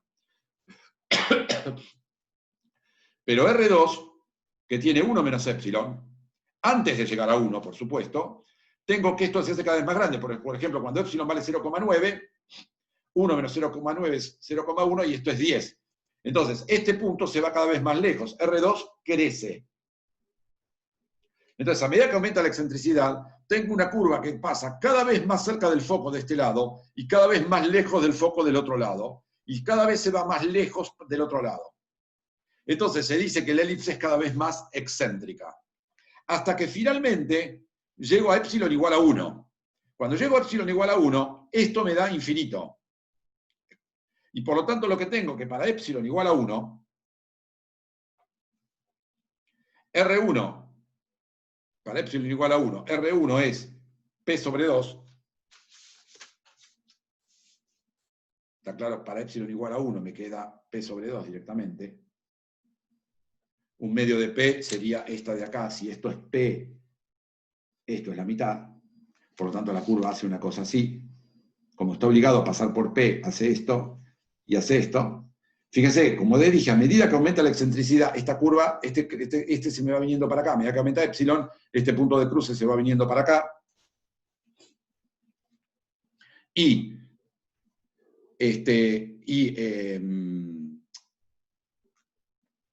Pero justo para cuando epsilon se hace 1, perdón, ¿qué estoy diciendo acá? Estoy diciendo pavadas. Esto es, que me equivoqué. Para epsilon igual a 1, me queda acá un medio de P. Y acá me queda infinito, porque para epsilon igual a 1, 1 menos epsilon es infinito. ¿Qué quiere decir? Que este punto se fue alejando, hasta que finalmente se fue infinito, y ya no es más una elipse. Es una elipse, está cerrada de este lado, pero quedó abierta del otro porque nunca llega a cerrarse. Y esto es una parábola. Entonces, de todas las cónicas que están definidas dando la excentricidad, E igual a 0 es un círculo. E mayor que 0 y menor que 1, E mayor que 0 pero menor que 1, sin ser 0 ni ser 1, es una elipse donde la excentricidad me indica cuánto se acerca este puntito al foco y cuánto se aleja el otro del foco. Entonces, excentricidad 0, a medida que la excentricidad va creciendo, la elipse cada vez pasa más cerca de acá, hasta que llego finalmente a que excentricidad 1 pasa por acá, pero el otro lado se fue infinito, el otro cruce, y tengo una parábola. Y finalmente, si me voy ahora a excentricidades mayores que 1, por ejemplo, por tomar un ejemplo, consideremos excentricidad 4, por decir un número, para que la excentricidad se podría hasta infinito. ¿Cuánto vale R1? Acá tengo, para excentricidad 4 me queda 1 más 4, 5, me queda 1/5 de P. Por lo tanto, quiere decir que para E igual a 1, vamos a escribir acá, que entonces la roja corresponde a E igual a 0,5 y la verde corresponde a E igual a 1. Y ahora en lápiz voy a dibujar la E igual a 4, por decir un ejemplo. Entonces lo que tengo es que pasa por P sobre 5, entonces de nuevo esto es P, más o menos, imagínense lo divido en 5 pedacitos, más o menos esto es P sobre 5, quiere decir que hace esto. Siempre tiene que pasar por P. Y por supuesto se va y se abre más todavía que la parábola, y esto se llama hipérbola.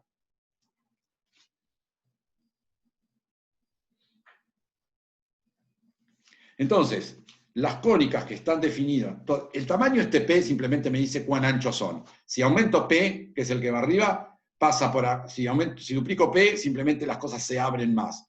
Pero lo importante entonces es que la excentricidad, que tiene que ser positiva, va desde 0 para el círculo, entre 0 y 1 tiene un corte de un lado y un corte del otro, y es una elipse que cuando a medida que va aumentando la excentricidad, este punto se va cada vez más lejos. En excentricidad igual a 1, se fue a infinito y pasó a ser una parábola, y para valores mayores que 1, esto cada vez se acerca más al foco y sale más abierto, y se va directamente más rápido a infinito, y se llaman hipérbolas. Entonces, estas son la fórmula es siempre la misma, pero en función de epsilon tenemos curvas que son todas círculo, elipse, parábola, hipérbola. Yo escribí por acá en una hojita, un minutito, es muy probable que ustedes conozcan esto después les saco lo escaneo y lo colgo de la página, aunque esto lo saqué de la Wikipedia, les digo directamente. Estas son las cónicas en cartesianas. Probablemente ustedes conocen la ecuación de la elipse escrita de esta manera, la ecuación de la parábola escrita de esta manera, y la ecuación de la hipérbola escrita de esta manera. Si no, olvídense de esta hoja. Si la conocen, lo que les digo es que en este caso estamos describiendo, ¿se acuerdan que la elipse se describía, las cónicas se describían en términos de dos parámetros, P y la excentricidad? Pero yo puedo elegir cualquier conjunto de dos parámetros para definir la cónica. Y entonces, en particular, en el caso de las cartesianas, en vez de utilizar P y E, es muy común utilizar A y B, que tienen otro significado, y es que A es el semieje mayor y B es el semieje menor. O sea, es la distancia que hay del origen arriba y la distancia que hay del origen, por ejemplo, hacia la izquierda. Pero por supuesto, y queda claro que A y B completamente definen la elipse también. Pero como P y epsilon también definen la elipse, acá les escribí, acá al costado, cuál es la relación que hay entre A y B. O sea, una cónica que en polares está descrita por P y epsilon, en cartesianas está descrito por un A y un B, cuya fórmula es esta, que me la copié de la Wikipedia. Entonces, conociendo epsilon y P, inmediatamente sé dibujar cuál es la elipse en cartesianas. De la misma manera, la hipérbola también se escribe en términos de A y B, donde conociendo P y E, puedo calcular cuánto vale A y B, y donde A las hipérbolas son estas, y A es la distancia al punto de cruce, y B es la pendiente de la, ¿cómo se llama? De la asíntota. No me quiero poner a describir hipérbolas ni parábolas ni elipses ¿cómo se llama? En cartesianas. Y finalmente la parábola, que es esta, la parábola recuerdan que correspondía a epsilon igual a 1, con lo cual la parábola, en el caso de la parábola que era epsilon igual a 1, depende de un único parámetro, que es P, porque epsilon quedó fijo en igual a 1, porque parábola es epsilon igual a 1, y entonces una parábola que ustedes conocen con parámetro A, escrito en cónicas, corresponde a una cónica con parámetro P, y vamos a escribirlo con epsilon, por supuesto, igual a 1. O sea, con epsilon igual a 1 y una cónica que en polares tiene parámetros P y epsilon igual a 1, corresponde a una parábola donde el parámetro A está directamente determinado por el P. Esto simplemente para pasar el lenguaje, lo que acabamos de hacer, al lenguaje que quizás lo tienen más conocido. ¿Por qué razón esto es feo para ser un teorema central? Fíjense que la gran ventaja que tiene esta ecuación es que esta ecuación vale tanto para círculos como elipses, como parábolas, como hipérbolas. La fórmula es la misma. Mientras que acá la fórmula cambia dependiendo que tenga un caso o tenga el otro. Entonces esto lo hace menos elegante, porque para resolver el problema para la hipérbola tengo que usar una fórmula, para la elipse tengo que usar una fórmula, para la parábola tengo que usar otra, mientras que en este caso la fórmula que uso es siempre la misma. Lo único que para determinar si es elipse, parábola o hipérbola o círculo, lo que tengo que mirar es el valor de E nada más. Y donde la tablita la tienen acá, E igual a 0 es círculo, entre 0 y 1 es elipse, cada vez más excéntrica. Cuando me muevo de la excentricidad de 0 a 1, se hace cada vez más larga, más excéntrica la elipse. Al llegar a 1, directamente se abrió en infinito, es una parábola, y para e mayor que 1 ya directamente es una hipérbola. Entonces, vamos, esto fue un poquito más largo de lo que pensaba, vamos entonces a resolver, vamos a ver cuáles son las trayectorias que hay para las cónicas.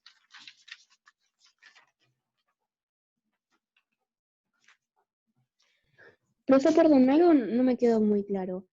¿Qué pasó cuando E es 4 en R2?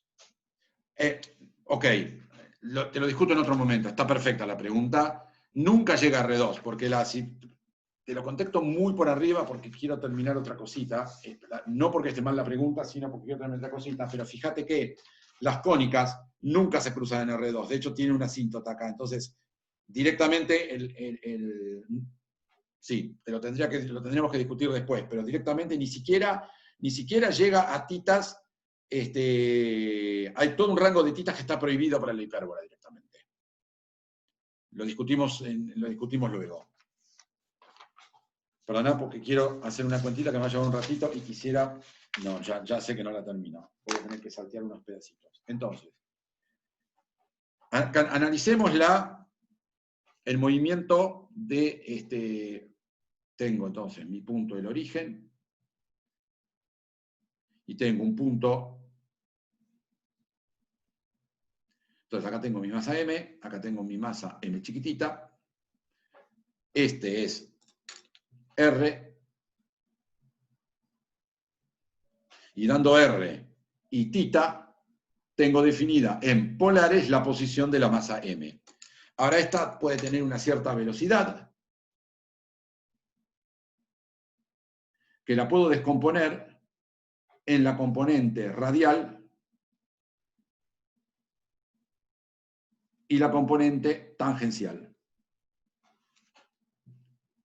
Entonces, yo decido dónde la pongo acá, yo decido con qué velocidad, pero la velocidad tiene una componente radial y una componente tangencial. Entonces, lo que quiero saber es, primero, ¿qué restricciones me impone conservación del impulso angular y conservación de la energía a el movimiento de esto una vez que decidí ponerla acá y decidí patearla con esta velocidad? Entonces, como la fuerza es central, siempre apunta acá, se conserva el impulso angular, como la fuerza es conservativa, se conserva la energía. Entonces, L es igual a M por R por B, ese es el impulso angular que le doy originalmente a esta, y por lo tanto el módulo de L es MA, me olvidé de definir el ángulo que hace, este ángulo voy a llamar alfa, es el ángulo que hace la velocidad con la dirección radial.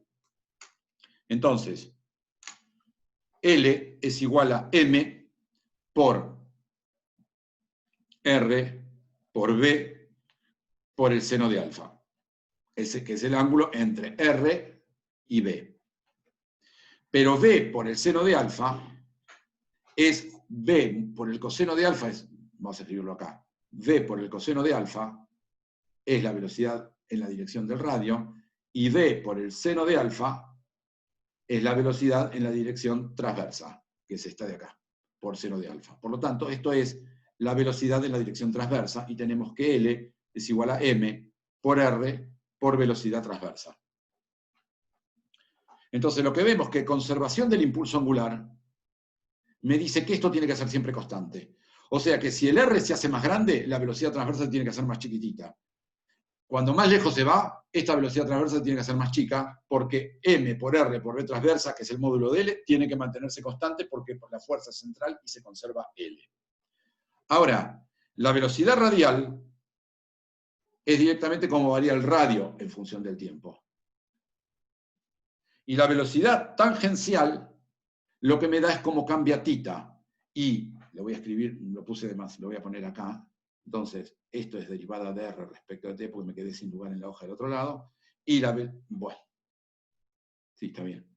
Y la velocidad tangencial es directamente igual a R por la derivada de tita respecto al tiempo. Lo voy a escribir, ahí está, creo que se entiende. Entonces, la velocidad radial me dice cómo cambia el radio. La velocidad tangencial me dice cómo cambia el ángulo, que justamente es R por d tita sobre t. O sea, recuerden que d tita sobre t es la velocidad angular. Otra manera de poner esto es que esto es v por seno de alfa, o sea, es igual a V tangencial.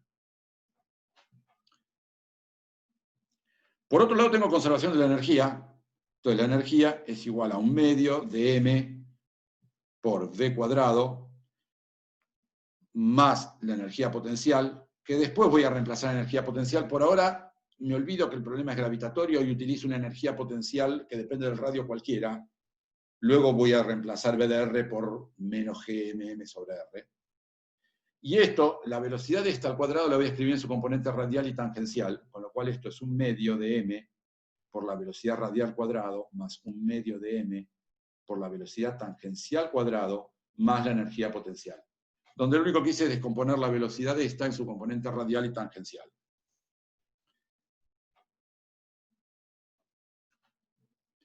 Y conservación de la energía, entonces lo que me dice es que esto tiene que mantenerse constante, o sea, esto tiene que mantenerse constante igual a E. A medida que avance el movimiento, va a cambiar BR, va a cambiar BT, va a cambiar el radio, pero esta combinación tiene que mantenerse constante.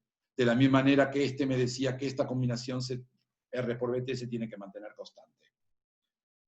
Bien, entonces, velocidad radial, habíamos dicho que es justamente cómo cambia R con el tiempo. Entonces tengo 1/2 de M por la derivada de R respecto del tiempo al cuadrado. Esto es velocidad radial. Bien. Más. Velocidad tangencial. Velocidad tangencial, en vez de escribirlo, voy a utilizar L acá. En vez de velocidad tangencial, voy a ponerlo en términos de L. Entonces, una cuentita auxiliar muy breve. Si elevo esto al cuadrado, me queda que L cuadrado es M cuadrado por R cuadrado por velocidad tangencial al cuadrado. Y si paso dividiendo, entonces L cuadrado, paso dividiendo un M, y me queda el otro M de acá, paso dividiendo el R cuadrado, y me queda BT cuadrado. O sea, pasé un M, el otro lo dejé acá, pasé el R cuadrado, y me quedó esto. Y fíjense que M por BT cuadrado es justo lo que tengo acá.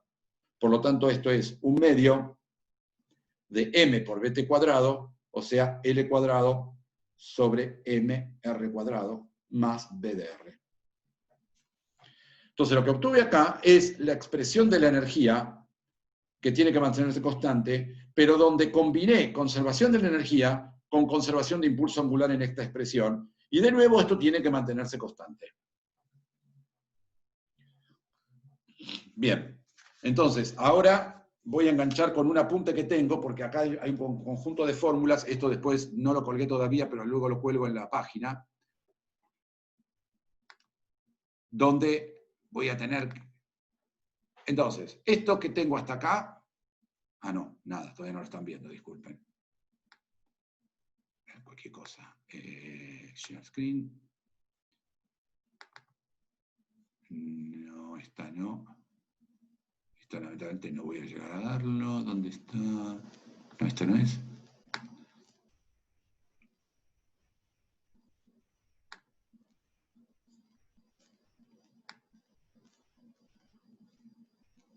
Pero acá. No, tampoco. ¿Dónde está? O puede ser que no encuentro justo esta página.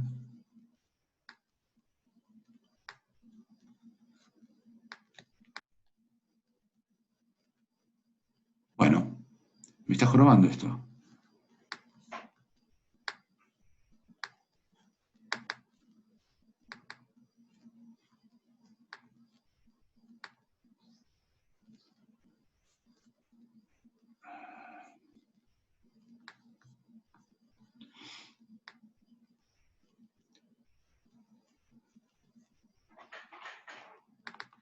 Ahí está. Pucha, no lo podía encontrar. Ahora sí, están viendo Física 1, gravitación, trayectorias. Entonces, esta fórmula de acá son las dos que escribí recién, que L es igual a M por R por B por seno de alfa igual a M de R B por T. Estoy aplicando conservación de L y E, y que la energía es esto, y luego lo que hice fue reemplazar la velocidad radial por la derivada, la velocidad tangencial por esta expresión, y BR es la energía potencial, que luego voy a reemplazarla por la gravitatoria. Entonces, esta es la expresión de la energía en polares, en un movimiento en el cual además se conserva el impulso angular. Entonces, acá lo que hago es, y acá hay una serie de pasos que me tienen que creer los pasos en el medio, la idea es que sigan la idea general y luego revisan ustedes las cuentas. Entonces lo que hago es, despejo de la derivada de R respecto de t, con lo cual pasa el L cuadrado sobre 2mR cuadrado pasa restando, del otro lado el B pasa restando, y luego este 2m pasa como 2m multiplicando. O sea, despejar la derivada de R respecto del tiempo acá me dio esto. Y entonces, bueno, este comentario ahora lo dejo. Entonces, esto me permite, por ejemplo, para un movimiento con una cierta energía y un cierto L, que en presencia de una cierta energía potencial, me permite calcular cómo varía R en el tiempo. Pero para calcular la trayectoria, ¿se acuerdan que una trayectoria era encontrar R como función de θ?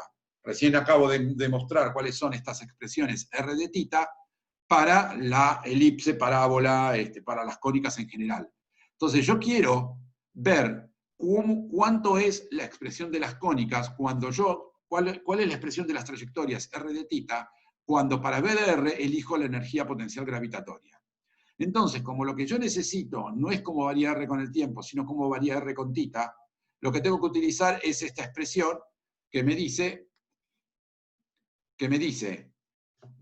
que la derivada de R respecto de θ es la derivada de R respecto de t por la derivada de θ respecto de t. Está claro que acá se simplifican dt a dt y me vuelve a quedar derivada de R respecto de θ.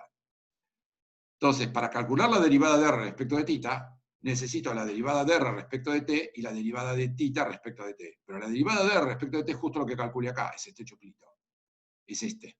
Perdón, me equivoqué, me acerté un pedazo. Entonces, acá tengo, en el numerador va la derivada de R respecto de t al cuadrado, y en el denominador va la derivada de θ respecto de t, que es lo que se llama velocidad angular. La velocidad angular la escribí en la hoja anterior, ahora tenemos que volver, está directamente relacionada, 1 sobre omega cuadrado, escribí y era igual a esto, y la derivada de R respecto de t es este choclo de acá que lo tengo acá. Entonces, haber escrito esta ecuación me permite escribir cuánto vale la derivada de R respecto de θ, que es esto de acá, y si este mr cuadrado, todo esto lo ponen adentro del corchete, les queda directamente esta expresión de acá. Entonces, esta es la expresión que permite calcular la trayectoria R en función de θ para para un problema donde la energía potencial depende del radio en forma arbitraria. Entonces, si yo quiero calcular cuáles son las trayectorias para una fuerza elástica hacia el centro, tengo que poner la energía potencial elástica, que es un medio de kr cuadrado. Pero como ahora me interesan las trayectorias correspondientes a la fuerza gravitatoria, voy a reemplazar V de R por menos K sobre R, donde K es simplemente K, lo hago para no tener que tener por todos lados GMM.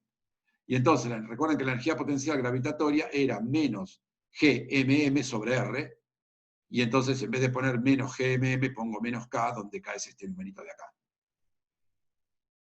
Y entonces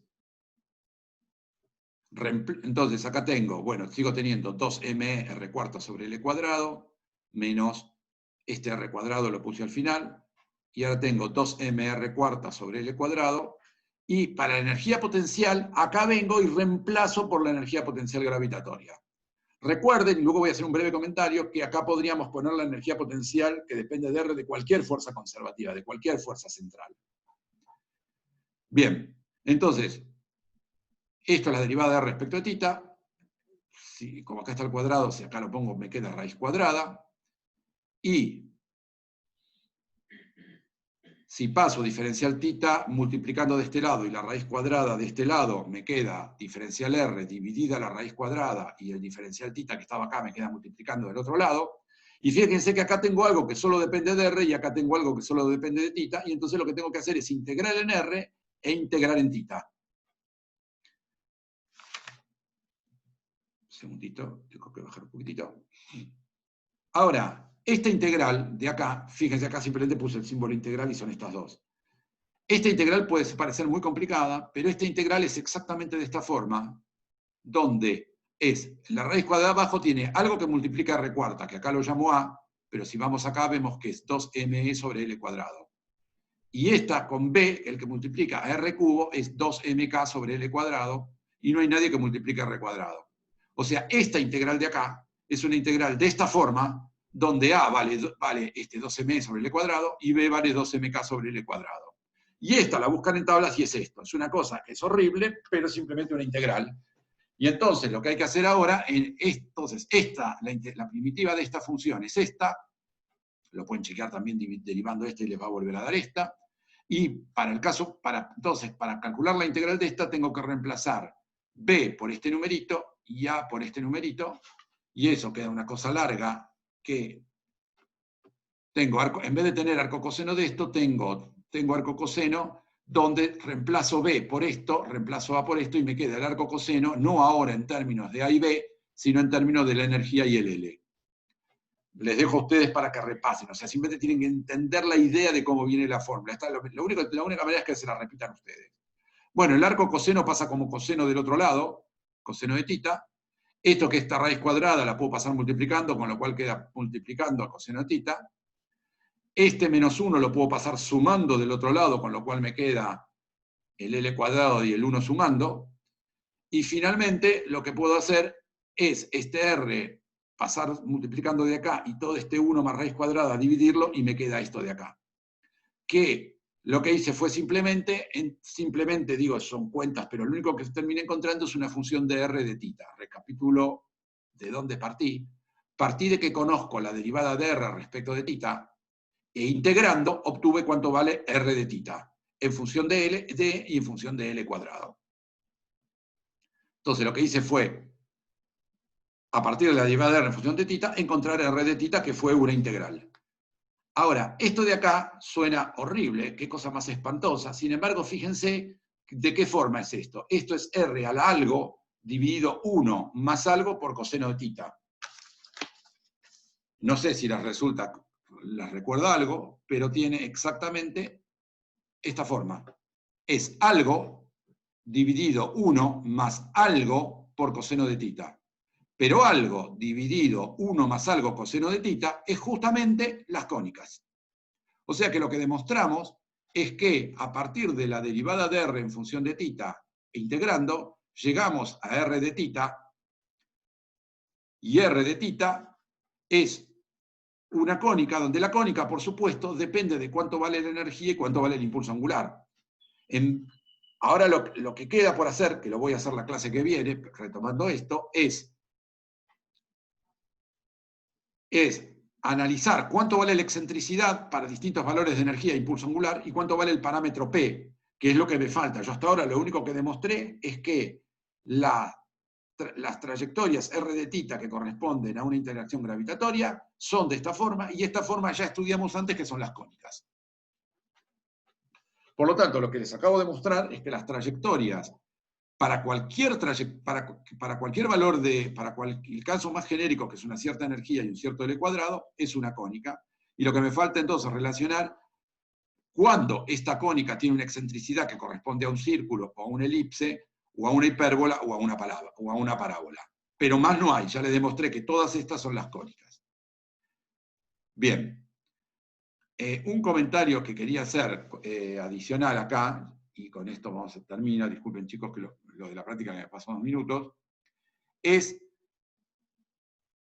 que les dije que si en vez de reemplazar acá BDR por la que corresponde a una atracción gravitatoria, reemplazo por otra BR, por ejemplo, un medio de KR cuadrado, obtengo las trayectorias correspondientes a una fuerza elástica.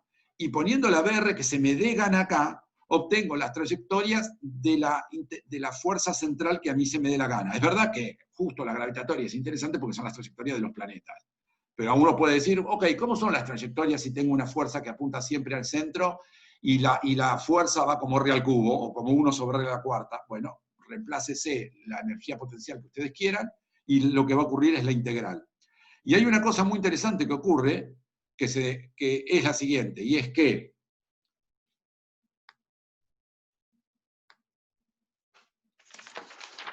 lo que ocurre muy interesante es que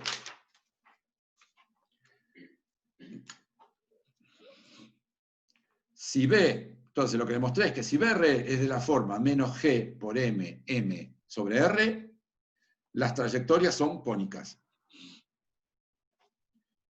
Si B de R, y esto no lo demostré, es de la forma energía potencial de un resorte, la trayectoria es elipse, y solo elipses. Y si B de R es cualquier otra, no hay trayectorias cerradas. ¿Qué quiere decir esto? Quiere decir, por ejemplo, que si yo tengo una fuerza que no es ni la gravitatoria ni la elástica, esto por supuesto no lo estoy demostrando, se los cuento como chisme, tengo una fuerza acá, digamos que este es un radio R1 y este es un radio R2, lo que termina ocurriendo es que, por ejemplo, las trayectorias son así. Hacen, por ejemplo, así. Y son trayectorias, pero son trayectorias que no se cierran sobre sí mismas. En ese sentido que sí que no son trayectorias cerradas. Las únicas dos fuerzas para las cuales todas las trayectorias son cerradas son la gravitatoria y la elástica. Para todas las otras, las trayectorias se pueden calcular con la integral que acabo de escribir, solo que no son todas las trayectorias, no son necesariamente cerradas como en todos los casos de acá. Entonces, la clase que viene lo que vamos a es ver para qué valores de las condiciones iniciales tengo elipse, parábolas o hipérbolas o círculos. Bien, entonces, un segundito que vamos a parar la grabación y veo que ahí hay una pregunta.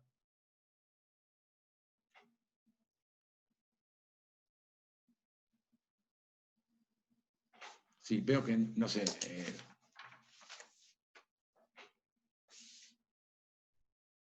Sí. Ah, la pregunta, sí, elipse es con S, por supuesto.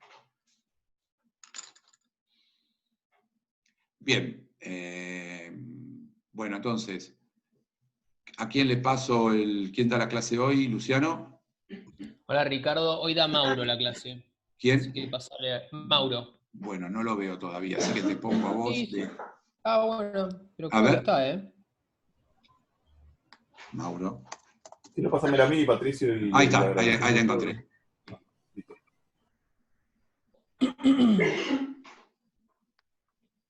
Bien. Sí.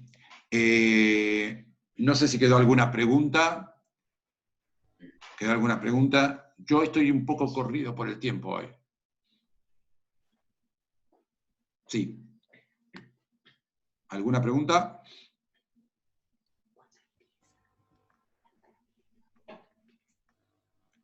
Empiezan a las 11:15 ustedes, ¿no es cierto? Sí, empezamos 11:15. Bueno, les saqué 5 minutos de descanso, chicos. Una cosa, yo no recibí ningún mail respecto de que alguien no pueda el tema del parcial el sábado. No sé. Listo, queda oficialmente sábado Queda entonces. oficialmente, entonces. Bien. Bueno. Ok. Eso es lo único y yo no tengo más para bueno. decir. Muy bien.